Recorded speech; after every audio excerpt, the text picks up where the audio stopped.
All right, what's going on YouTube? This is BoxingWave. Make sure you subscribe to the channel.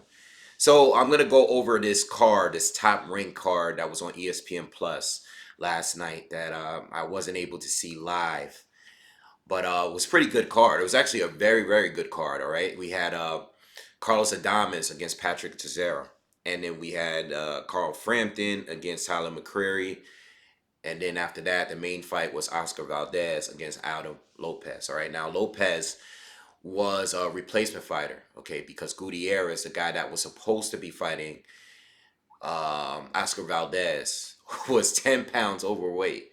Okay, this fight was supposed to be at 130. 130 is the limit, and this guy shows up at the weigh-in. So disrespectful, man. I'm getting really tired. I was just talking about Luis Neri missing weight for his fight against Manny Rodriguez last week. Okay, and that definitely was a bad look because that was one of the better matchups on that Wilder undercard. All right, so we didn't get to see that fight, but this was just straight disrespectful. How are you 130 pounds and show up at the weigh-in weighing 140? Like that's how big. Like that's not like a couple pounds. Like that's like a whole 10 pounds. Like that's crazy. It's so disrespectful, man. Like this guy clearly didn't care about making weight at all, you know. But Adam Lopez was actually, maybe on paper it doesn't look that good, but he actually showed up and he actually did extremely well against Oscar Valdez. In fact, I thought Oscar was losing the fight. You know, he did get dropped early in the fight. I think it was in the second round or so. You know what? I wasn't going to talk about this fight first, but I might as well keep talking about it. Oscar Valdez didn't look impressive. And you know the thing with Oscar, I haven't been impressed with him for a while. You know, I haven't been impressed with him since maybe around the time where he fought like Chris Avalos. Like it's been a while since I've been really impressed. Like I remember at one point where I thought he was like a very good prospect, and then I don't know what happened. He turned into this slugger, and the defense is gone. I don't know what happened.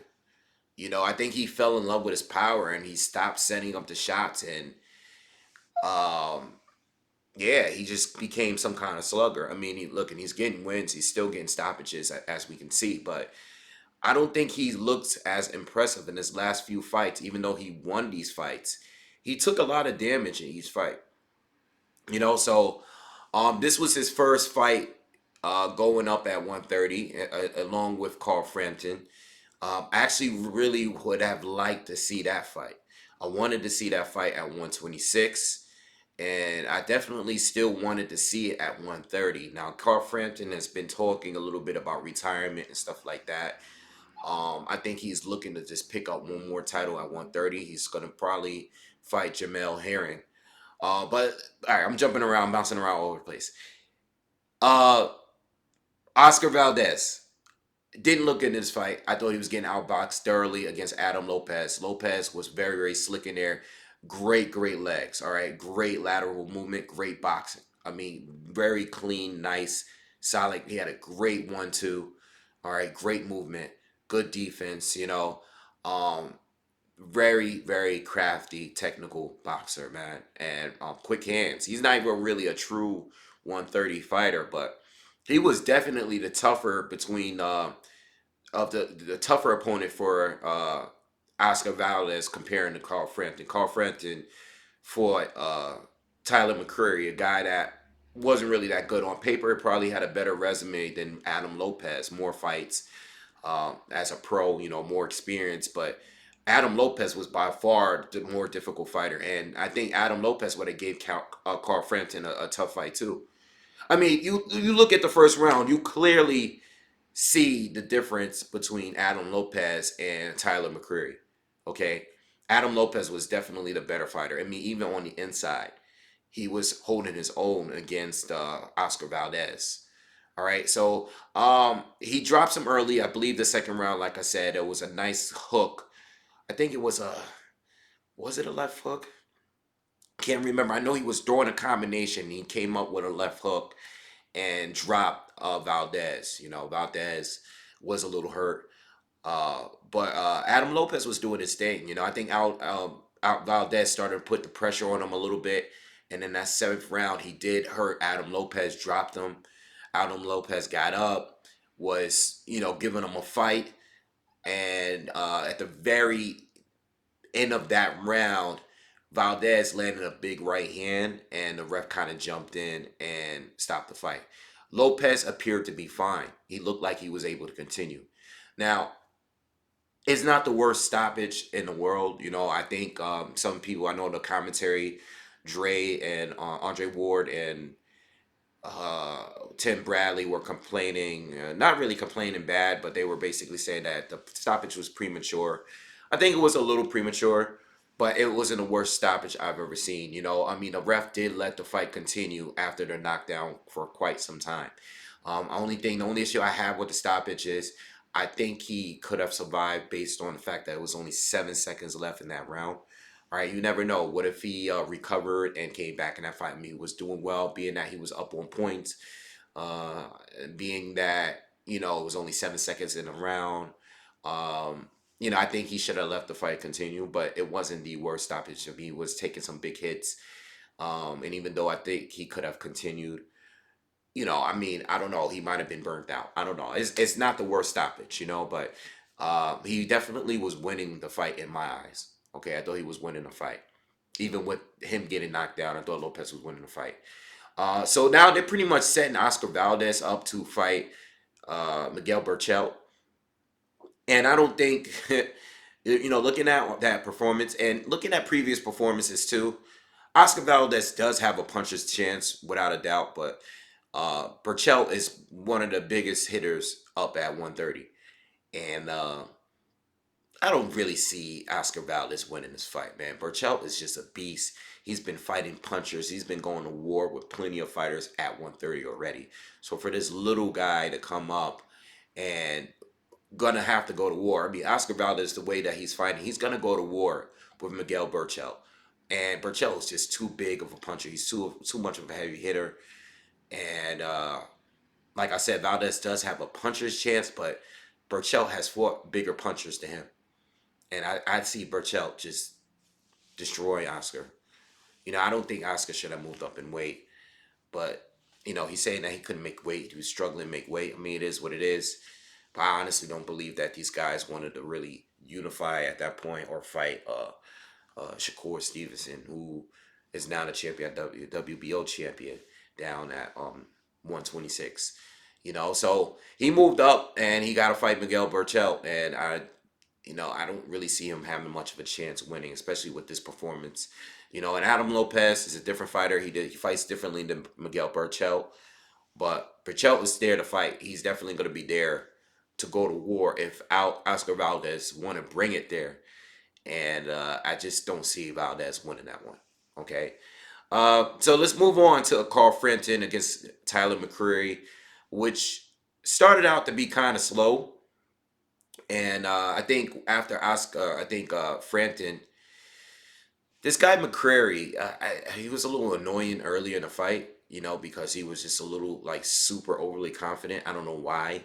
He just took a couple shots and he was smiling, and I don't know where that extra boost of confidence came from, but he was losing the entire fight. I mean, I think the one round I gave to him was probably the 12th round because Frampton was just taking a round off and he wanted to secure that win. But Frampton dropped them twice with body shots in this fight. The body shots look great. Tyler McCreary, very tall, lanky, long, just did not know how to use his range effectively. This is Carl Frampton was a much smaller guy, out jabbing him, countering good with the right hand over the top, and doing great work with body shots. And Tyler just didn't know how to maintain the distance. You would think he would make a better use of his jab. I think the problem with his jab is that he didn't feint at all. So his jab was just so easy for Carl to time. This Carl is a very, very experienced fighter. He's been fighting taller, longer guys his whole career. Even when he was down at 122, when he was down in that weight division, he was fighting guys that were taller and longer than him back down there. So him to be a champion down there, being champion at 126, and now fighting at 130. This guy McCreary was just, I mean, it wasn't really a great test. I think Adam Lopez was a much better test than this guy, McCreary, who just looked like he was very inexperienced, even though he had a lot of amateur fights. And, as a pro, he's been fighting for a good 4 or 5 years, or maybe longer. I did check, but he just didn't really bring a great challenge for Carl Frampton. Now, there were some middle rounds there where he started to fight back. Okay, those middle rounds, he like the fifth round, that's when he started to pick it up. He started to go to Frampton's body. He actually hurt Frampton a couple of times going to his body. All right, but Frampton was still in control of the fight. He was still winning almost all of the rounds to me. And it was a solid performance by Carl Frampton. Now he's supposed to be fighting Jamel Herring next. All right, so they're setting that up. And the thing is, when they were standing next to each other, Jamel Herring looked huge compared to Carl Frampton. I mean, this guy looked much bigger than Carl Frampton. And Jamel is not like no small guy at 130. He is tall for the division. And he knows how to use his range, his reach effectively compared to this guy Tyler McCreary. So Carl Frampton is going to have a lot more trouble stepping in and landing that jab because he has to worry about getting countered and he has to worry about getting around Jamel Herring's jab himself. So it's going to be a much tougher fight for Carl Frampton. I think Carl has a better chance of winning this fight than winning against Miguel Burchell because I think Miguel Burchell would destroy Jamel Herring. No disrespect.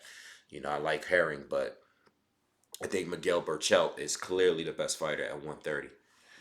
So I think Carl has, as far as talent, like just straight talent, like not talking about size or anything like that. If we're just talking pound for pound, I think Carl Frampton is the better fighter. Like if they were two equal fighters fighting at, a smaller division, if Jamel was not as physically, didn't have all the physical advantages that he has, I would think that Carl Frampton would beat him and possibly stop him just based on skill and power alone. But Jamel Herring is much bigger, and at the end of the day, even though I think Carl might be the better talent between the two, I think Jamel Herring and his size should do the job. All right, now when it comes to breaking the fight down, I will do a breakdown when they actually schedule the fight.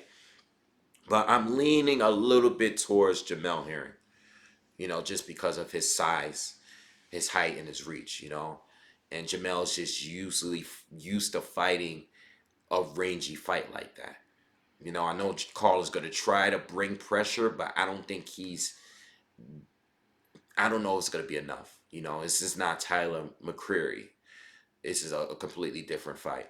All right, so let's move on. Let's talk about the upset, the big upset of the night. Carlos Adames loses to Patrick Teixeira. I did see Pat fight against Nate Gallimore a while ago. I remember when I was trying to like break down a fight for Nate Gallimore. I think it's when he was fighting J Rock, or I don't know if it was J Rock or I don't know, but I remember, or maybe recently when he was fighting who did he this Nate Gallimore just lost to the Southpaw that lost to Jamel Charlo. I don't know why I can't think of his name right now because I talk about him all the time. But it'll come up. Yeah, I did see Pat Cesaro fight before, but I didn't think he would win the fight. And if you're actually watching the fight, now I knew the outcome already because I got notified when Carlos Adames lost the fight. But if you're even watching the fight, you're still watching it like thinking, how the hell did he lose this fight? Because, he put so much damage on Pat and Teixeira just kept coming back. It didn't really matter. He took a lot of punishment. His eyes were both like swollen and he was bleeding a lot, but he couldn't put him away. And the thing is, Adames It's a sucky upset because I was looking forward to him fighting one of the champions in the division. You know, I've been watching him for a while. I'm not sure if I don't think I've made any videos on him, but I have been watching him for a while. Um, and I didn't think I mean, he looked like a really promising prospect in the division. And I didn't think he would lose until he got into a, for the top contender. So it's disappointing, but at the same time, it's like Erickson Lubin. That's what I was talking about earlier. It's better for him to take the loss now because he lost it to a solid opponent, a guy that had a good chin, a guy that took a lot of punishment, and a guy that just overall schooled him. And you're gonna fight better fighters, better boxers with bigger punches. And if you're fighting a fight where you're not making any use of a jab, you're not setting up any punches at all, which he wasn't, and he wasn't going to the body enough. He was just strictly head hunting. Like at some point, the head hunting, you can't keep doing that. I was just talking about this. I was just talking about the MMA fight between Stipe Miocic and who's this guy? Stipe just beat him recently in a rematch. And I was just I can't remember anybody's names. I must be getting old. But anyway, you can't keep headhunting. You got to go to the body and you got to continue to attack the body, not just go to the body here and there.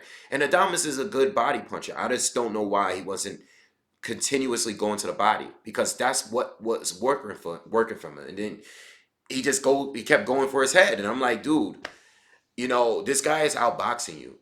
Teixeira had the good lateral movement, the solid 1-2, the good jab, and he kept constantly landing that straight left, kept timing the left hand over and over again. And Adamas just walking straight forward like a mummy, his head was just dead center. He was getting punched with every shot. When he went down in that round, he was getting punched by every single shot that Patrick Teixeira was throwing. Everything he threw, it was landing because this guy showed no defense. He didn't respect his opponent, and he paid the price. When he lost the fight. And hopefully, it's a good learning lesson. Get back to the gym, work on your defense. Work on setting up those shots. You gotta have a jab. And I've seen him fight before. It's not I've seen the Patrick Day fight. I seen the fight with my guy. Um, Jesus Christ. Uh, I can't think of anybody's name today. I'm bugging out. I'm having a hard time. But let me look it up real quick. Let me look this guy up. All right, so I seen him fight Frank Galar's fight. I seen that fight, and I seen a couple fights long before that when he had the long hair and everything. And he looked like a promising guy at 154. But you know what? Sometimes you got to take a loss. Sometimes you got to take a loss to open your eyes and realize that you're doing things wrong in these fights. There were some holes in his game in these other fights, but when you keep winning, you keep working with what's winning you these fights.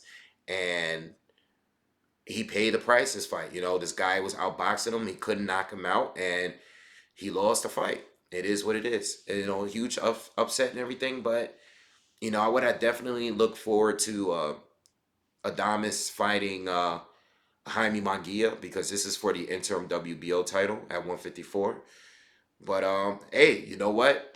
Teixeira was the better boxer in there, and even with all the punishment that he took, he still stood and fought well.